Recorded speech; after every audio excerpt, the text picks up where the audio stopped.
चलिए मैं आपको ऐसी 5 बातें बताता हूँ जो आपको ज़िंदगी में और करियर में बहुत फ़ायदा पहुँचाएगी। चलिए पहला पॉइंट ये है कि fix your mindset the exact amount of money and your desire. और यहाँ पे exact amount of reading and your desire भी बोल सकते हैं अगर स्टूडेंट हो तो, क्योंकि mind set fix your mind set the exact amount of money या fix your mind set the exact amount of reading. Reading और मनी में क्या डिफरेंस है? रीडिंग और मनी में ये डिफरेंस है कि अगर स्टूडेंट हो तो रीडिंग जब तक नहीं माइंडसेट करेंगे, जब तक नहीं ये पता होगी कि हमें पढ़नी कितनी है, पढ़नी क्या है, तो वो हम पढ़ेंगे कितना। और बिजनेसमैन है तो अगर बिजनेसमैन को ये नहीं पता है कि हमको बिजनेस खड़ी करनी है, किस चीज़ की बिजनेस खड़ी करनी है, उसमें कितना अमाउंट लगने वाला है, तो वो बिजनेस खड़ा कैसे करेगा। इसके लिए माइंडसेट जरूरी है कि वो पैसा कितना लगाए उस बिजनेस में। और स्टूडेंट है तो उसको पता होनी चाहिए कि वो पढ़े कितना, जिसमें अगर पास होना है तो पास होने के लिए पढ़े, टॉप करना है तो टॉप होने के लिए पढ़े, उसको पता होनी चाहिए। जस्ट लाइक एग्जाम ले लो यूपीएससी, तो यूपीएससी है तो स्टूडेंट को पता होगा कि वो कितनी पढ़नी है एग्जाम के बेसिस पे। अगर एग्जाम टफ है, हाई लेवल की एग्जाम है, तो उसके लिए आपको हो सकता है 10 घंटा पढ़ना पड़े, 6 घंटा पढ़ना पड़े, 8 घंटा पढ़ना पड़े। ये चीज़ 6 महीना तक करना पड़े, ये 8 महीना तक करना पड़े, साल भर करना पड़े, 2 साल करना पड़े इसके लिए। दूसरा चीज़ है कि determined exactly what you intend to give in return for syllabus and your desire. तो आपको ये चीज़ पता होनी चाहिए कि आपने जो सिलेबस टारगेट किया है उसको आपको रिटर्न कितने दिन में करना, मतलब खत्म कितने दिन में करना है। समझे कि ये सिलेबस जैसे जस्ट लाइक यूपीएससी मैंने बोला, तो यूपीएससी में आपको ले लो कि आपको 6 महीना में सिलेबस कंप्लीट करना है, उसके बाद रिवीजन करना है, उसके बाद एवेल्युएट करना है कि आप उस चीज़ को जान कितना पा रहे हैं। जैसे बिजनेस है तो बिजनेस अगर कोई इन्वेस्ट किया, स्टार्ट किया, तो वो बिजनेस वाला चाहेगा ना कि आपको वो कितने दिन में पैसा उसका डबल हो, ट्रिपल हो, मल्टीपल टाइम्स बढ़ते जाए। इसके लिए तीसरा चीज क्या, establish a definite date by which you intend to pass the syllabus and your desire.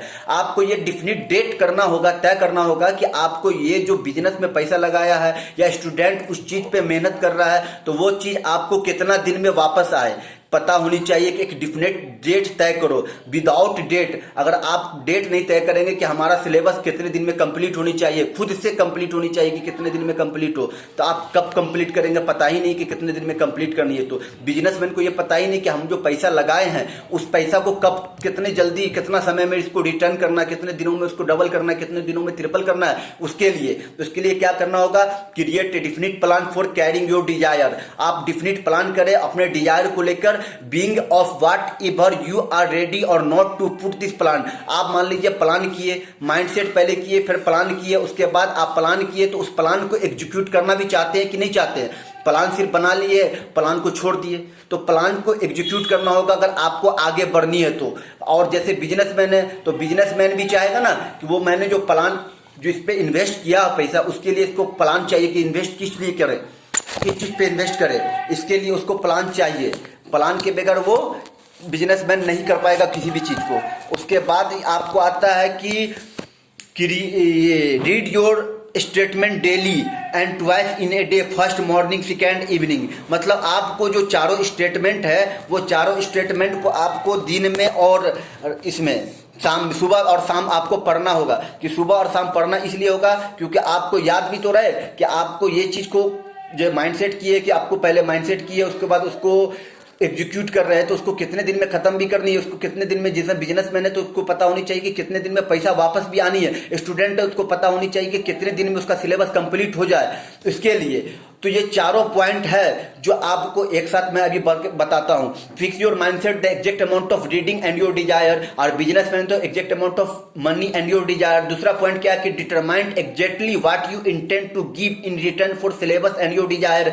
तीसरा पॉइंट है establish a definite date by which you intend to pass the syllabus and your desire. चौथा point है कि create a definite plan for carrying your desire, being once whatever you are ready और not put this plan. पांचवा क्या है कि read your statement daily in twice in a day, in a morning and evening. तो आपको पहले एक 3 चीज कीजिए, तीन चीज क्या है कि सबसे पहले आप प्लान बनाइए, प्लान बनाने के बाद उसके कंटेंट लीजिए, कंटेंट मतलब बुक लीजिए, बुक को उस पर वर्क कीजिए, उस पर मेहनत कीजिए, वर्क मेहनत करने के बाद आप उसको कंप्लीट कीजिए, कंप्लीट करने के बाद सबसे जरूरी चीज क्या है, इवेल्युएट करना। इवेल्युएट करना मतलब कि जैसे आप कोई चीज नहीं जान रहे, आज पढ़ चुके हैं, तो उसके बारे में सोचिए कि मैं आज जो पढ़ा उसके बारे में आप कितना जान रहा हूं। जब तक ये नहीं समझेंगे, इवेल्युएट नहीं करेंगे, सेल्फ का टेस्ट नहीं लेंगे, खुद का टेस्ट नहीं लेंगे कि हम कितना जान रहे उस चीज के बारे में, तो आपको पता क्या होगी कि वो सिलेबस या कोई भी चीज कितनी हमारी बारे में, उसको बारे में पता है। जब तक पता नहीं हो गया उस सिलेबस के बारे में, तो आप उस पर और वर्क कैसे करेंगे। और सबसे बड़ी मेन चीज ये है कि आपको स्ट्रॉन्ग जोन और वीक जोन अपनी पता होनी चाहिए। अगर आपको स्ट्रॉन्ग जोन पता है तो आप वीक जोन पे ज्यादा काम करें, क्योंकि स्ट्रॉन्ग जोन तो पहले ही से स्ट्रॉन्ग है, तो उस पर क्यों काम करनी ज्यादा। जो वीक जोन है उस पर ज्यादा काम करनी है, बट स्ट्रॉन्ग जोन को रिवीजन करती रहनी है।